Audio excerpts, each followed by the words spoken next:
Para o início desta nossa meditação, deste sermão, eu coloquei como título a mensagem O Amor ao Senhor. Graças a Deus, muito temos ouvido nesta igreja a respeito do amor que o Senhor teve por nós. Não só nesta igreja, mas de todas as igrejas verdadeiras que falam sobre o Evangelho de Jesus Cristo. Graças a Ele, muito temos ouvido a respeito da salvação, do quão grande sacrifício Ele fez para dar ao homem a salvação, do injusto inquérito arquitetado para falsamente acusar o Redentor do crime de sedição, crime de revolta, motim contra as autoridades constituídas da época. Tudo Ele suportou para salvar o homem e para cumprir em sua carne a vontade do Pai. Isaías capítulo 53, versículo 10, para podermos afirmar o que eu coloquei no texto. Todavia, ao Senhor agradou moê-lo, fazendo-o enfermar. Foi do agrado do Senhor, do agrado de Deus, este sacrifício. O pregador que vos fala não está cansado de falar sobre a salvação de Cristo. E assim como eu, todos os que têm a maravilhosa oportunidade de dizer Jesus Cristo é o Salvador, devem se alegrar sempre que as boas novas são anunciadas. E do fundo do meu íntimo, espero que aqueles que um dia professaram a fé no Salvador e que ouvem do seu Evangelho, não se cansem de ouvir sobre a história mais importante na vida de todo homem. Deus se fez homem para construir a ponte de salvação que liga os homens ao céu. E Ele prometeu, em Apocalipse 22 e 12,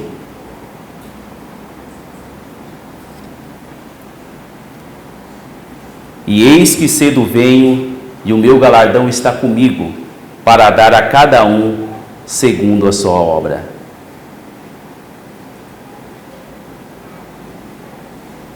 Maranata, Ele vem, irmãos.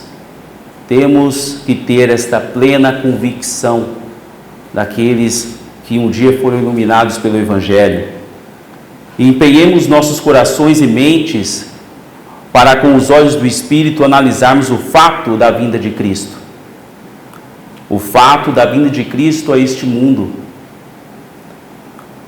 Já paramos para imaginar o quanto Ele padeceu por homens que o desprezam de dia e de noite? E não me refiro ao seu inigualável sacrifício na cruz do Calvário.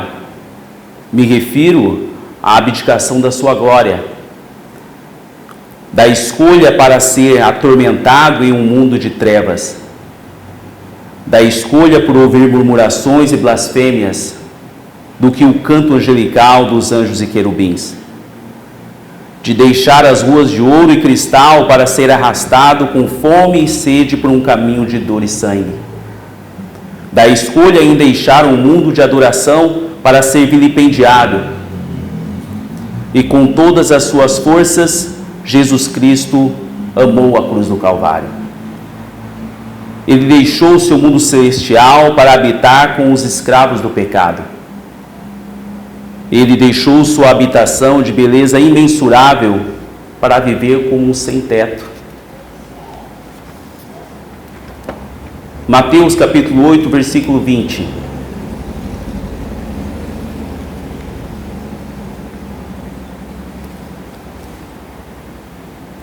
E disse Jesus: as raposas têm covis e as aves dos céus têm ninhos, mas o Filho do Homem não tem onde reclinar a cabeça. A maioria de nós temos onde reclinar a cabeça. Acredito, do número que estamos aqui hoje presente, todos têm onde reclinar a cabeça após sairmos do culto, após o nosso trabalho diário para descansarmos. Nós que em nada podemos acrescentar às nossas vidas, nem um dia sequer, temos maior conforto do que aquele que tudo fez. Todas as coisas foram feitas por Ele, e sem Ele, nada do que foi feito se fez. João, capítulo 1, versículo 3. Ele fez tudo, é o dono de tudo, veio para não ter nada e nos deu a condição da vida, vida em abundância, vida eterna. Mateus capítulo 4, versículos 16 e 17. O povo que estava assentado em trevas viu uma grande luz. Aos que estavam assentados na região e sombra da morte, a luz raiou. Desde então começou Jesus a pregar e a dizer: arrependei-vos, porque é chegado o reino dos céus. Por isto e por muito mais que foi feito, e por muito mais que há de ser, e por tudo que temos e também o que não temos, devemos dar glória ao santo nome de Jesus Cristo. Irmãos, quantos dentre nós teríamos a capacidade, a coragem de deixarmos tudo o que hoje temos?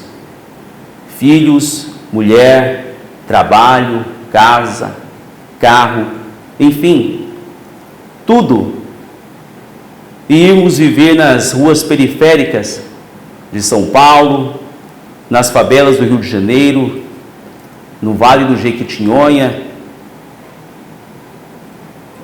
em algum dos lugares mais pobres do país, para pregar o Evangelho, para pregar o Evangelho do Reino dos Céus.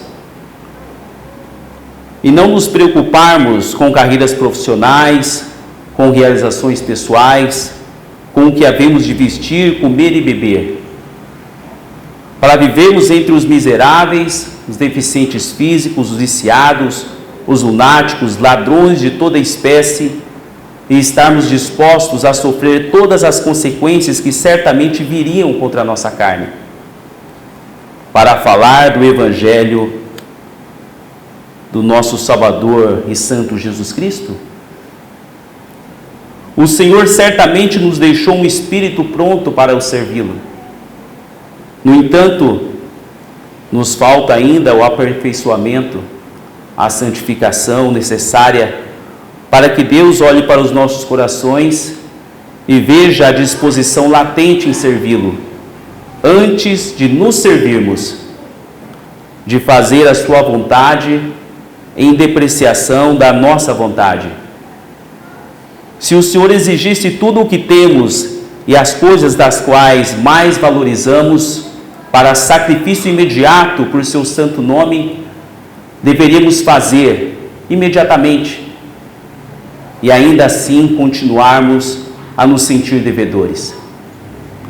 Sua misericórdia se expande todos os dias para que gradualmente nos alimentemos de sua palavra e da boa esperança, para que vençamos o mundo, para que alcancemos a glória eterna. Isaías, capítulo 3, versículos 22 e 23.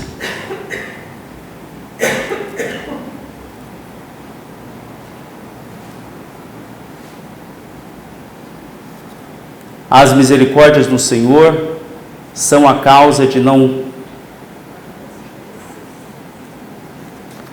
Errei o endereço.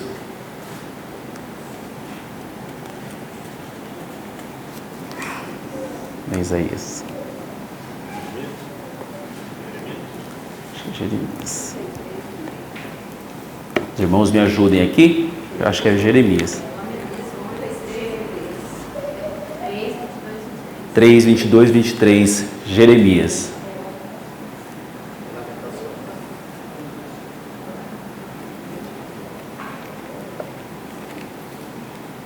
Deixa eu marcar aqui, irmãos.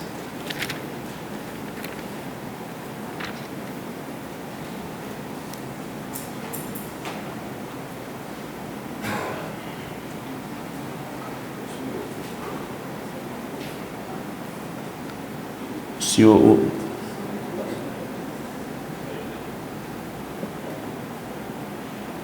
isso, Lamentações, Jeremias. Lamentações de Jeremias. Me perdoe, irmãos. Versículo 22 e 23. As misericórdias do Senhor são a causa de não sermos consumidos, porque as suas misericórdias não têm fim. Novas são cada manhã, grande é a tua fidelidade.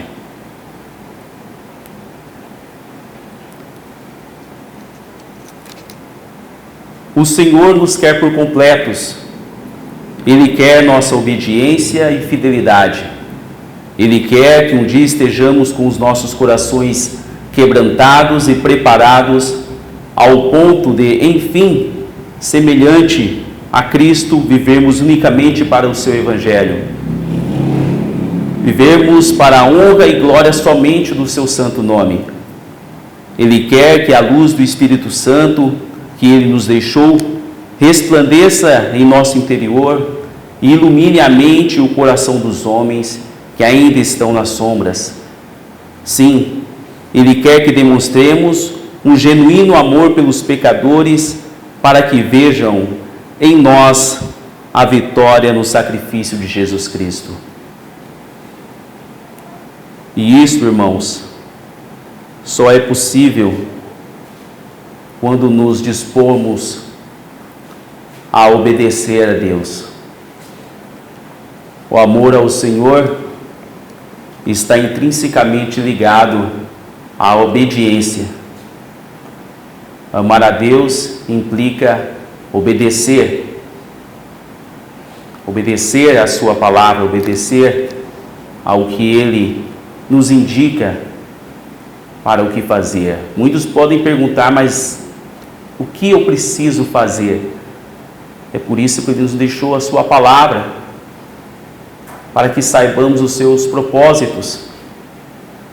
E quanto mais obedecemos a Deus, o vínculo com o Senhor, ele se estreita. Cada vez mais nos aproximamos de sua vontade. Quanto mais próximos estamos de Deus, mais facilmente ouvimos a sua voz. E a voz da consciência do homem velho que nos atrapalha de nos achegarmos a Deus, ela diminui. A nossa consciência humana pecaminosa, posso dizer que começa a voz desta consciência a ficar rouca e a voz do Senhor cada vez mais audível. O Senhor, Ele nos quer por completos, sabemos disto. Jesus Cristo veio, sofreu em nosso lugar, morreu em nosso lugar. Sabemos que somos fracos, sabemos que somos pecadores, mas em Cristo temos a certeza de que podemos encontrar o perdão de Deus. Graças a Deus, temos em sua palavra o exemplo de homens que tudo deixaram. Claro que o Senhor Jesus Cristo sempre será o exemplo máximo de tudo o que é bom, o exemplo máximo da forma como devemos nos portar, o exemplo máximo para as nossas vidas. Mas temos homens que foram iluminados por Deus, iluminados por Cristo. Quero citar dois personagens.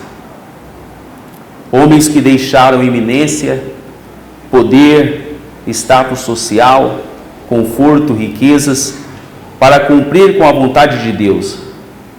Por amor a Deus, demonstraram um genuíno e desinteressado amor, com o interesse apenas de satisfazer a vontade de Cristo. O apóstolo Paulo, cidadão romano, dotado de grande inteligência, eloquência, respeitado pelo mais alto escalão da religião farisaica, vivia entre os mestres intelectuais do seu tempo. No momento em que foi confrontado com a voz de Cristo, submeteu-se ao seu jugo. Preferiu andar entre os gentios, sofrer e padecer entre eles. Preferiu perecer nas cadeias e prisões, louvando e pregando o Evangelho de Cristo, do que estar nos palácios, nos centros eclesiásticos, versando sobre a lei mosaica e inquirindo, questionando, perseguindo os de sua nação para satisfazer os interesses fariseus e romanos. Atos, capítulo 16, versículo 25, ilustra muito bem.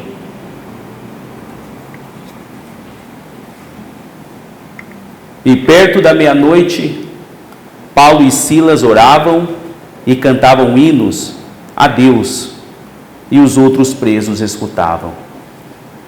Presos, esbofeteados, maltratados, todas as coisas abomináveis que podemos imaginar e também não imaginar, estes homens passaram. E não blasfemaram contra o nome do Senhor, ao contrário. Quando um perguntou ao outro o que poderiam fazer, que tal louvar ao Senhor?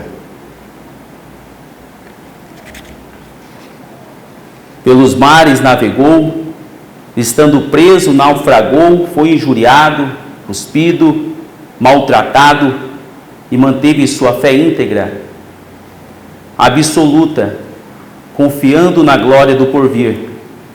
Julgou todas as coisas do mundo como mesquinharias diante do reino eterno. Filipenses capítulo 4, versículos 7 e 8.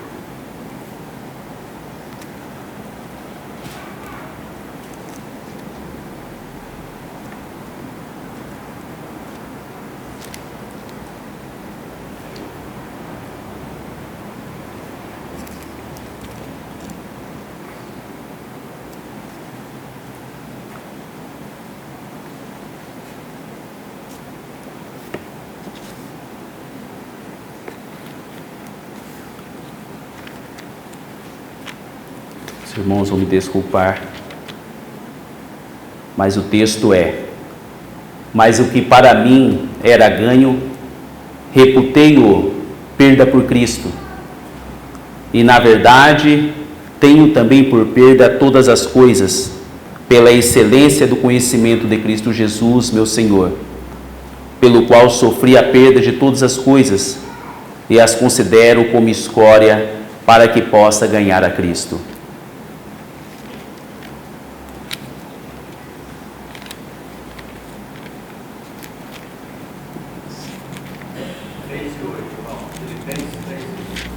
Filipenses 3 e 8.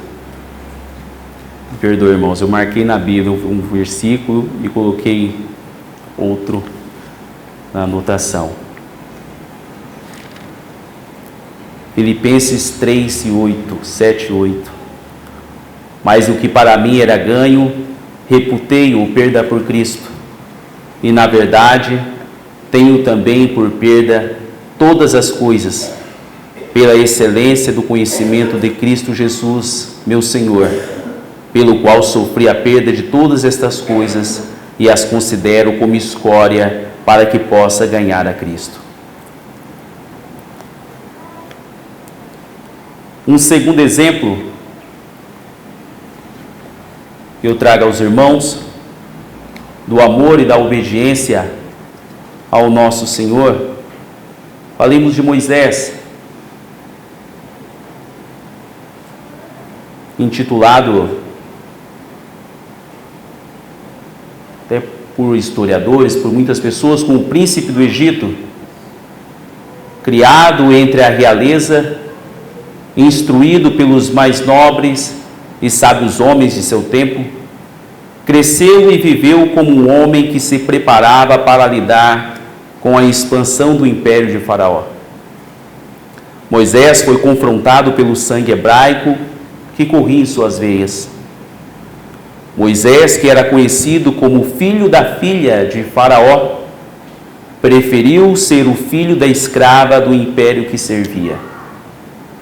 Ao ver um dos homens que sabidamente era seu compatriota ser maltratado, seu coração compungiu-se de tal forma que o fez crer que o castigo infligido pelo egípcio não era justo, e fez justiça com as próprias mãos, matando o homem que respondia aos seus comandos. Isso podemos verificar no versículo 11 e 12, capítulo 2 de Êxodo.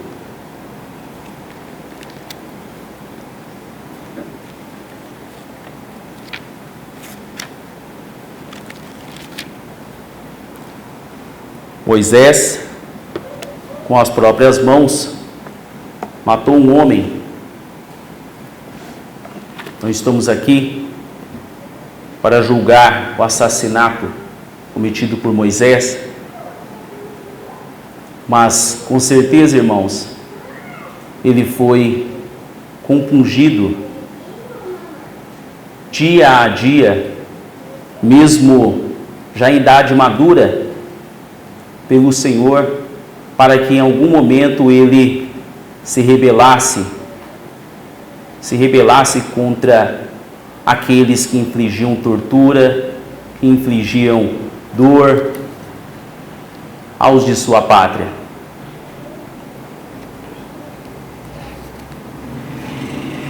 E aconteceu naqueles dias que, sendo Moisés já homem, saiu a seus irmãos, e atentou para as suas cargas, e viu que um egípcio feria a um hebreu, homem de seus irmãos, e olhou a um lado e outro, e vendo que não havia ninguém ali, matou o egípcio e o escondeu na areia.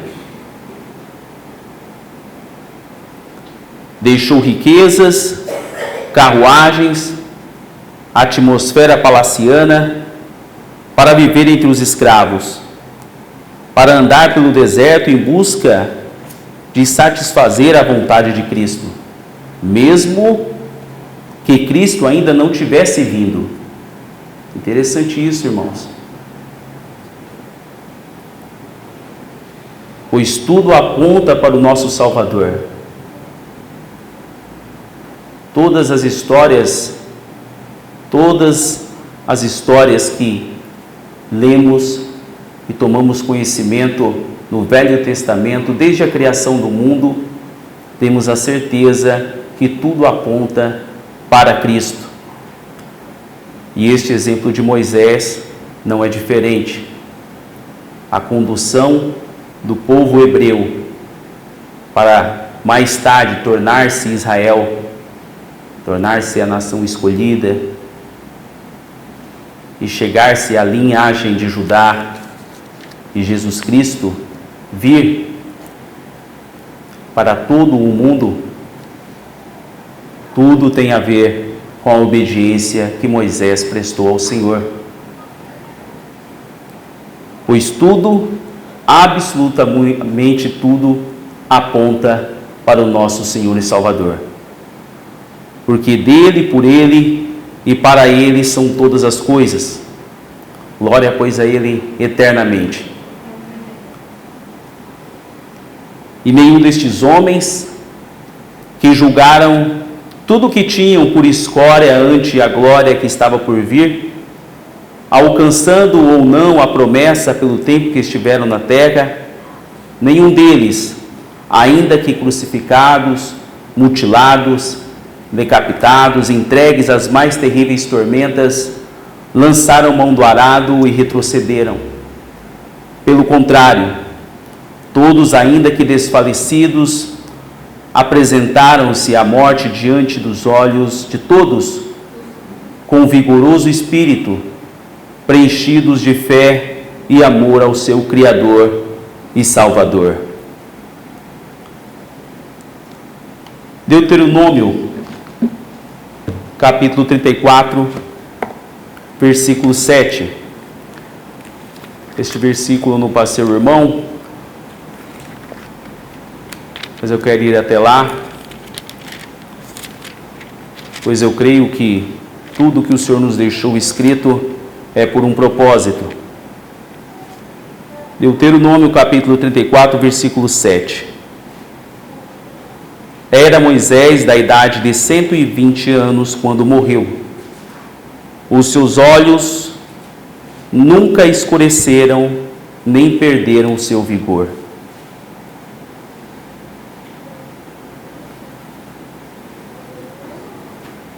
Eu creio que o complemento dessa frase com o adjetivo vigor, este predicado final, mostrando que Moisés, apesar da morte, estiver em pleno vigor, é também para nos mostrar o quanto a sua fé estava intacta, o quanto ele estava contente pelo cumprimento das ordens ao Senhor.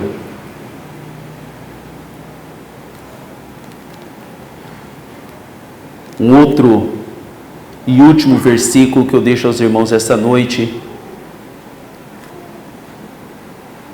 uma das passagens que sempre me emocionam, a morte de Estevão,